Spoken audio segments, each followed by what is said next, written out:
Dites-moi, comment ça a été votre journée? Est-ce que ça vous a fait plaisir? Oh, ça m'a fait très, très, très plaisir parce que j'ai rencontré tout ce que j'aimais. Et je bénis le ciel de me les avoir donnés. Je remercie le bon Dieu pour le bien que j'ai, mais, et pour la peine qu'ils se sont donnés.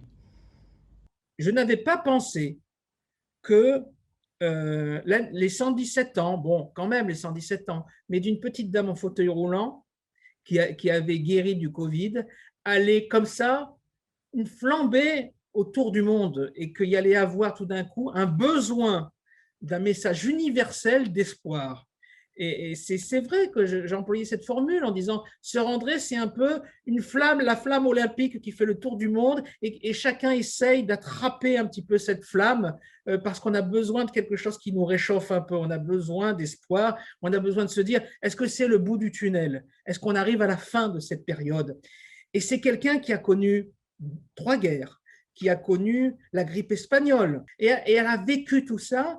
Et Sœur André, un petit peu, cristallise un peu tous les espoirs qu'ont connus toutes ces générations dans lesquelles elle a participé, toute cette vie qu'elle a tracée. Si elle a un secret, c'est une foi en elle incroyable, en se disant de toute façon, quand je vais enfin mourir, je vais retrouver mon Créateur et tous les gens que j'aime et qui m'ont aimé.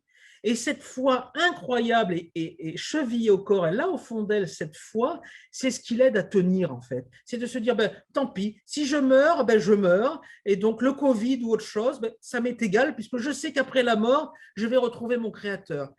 Et ça, elle a une sagesse incroyable et c'est ça. Et cette force lui vient aussi de cette foi.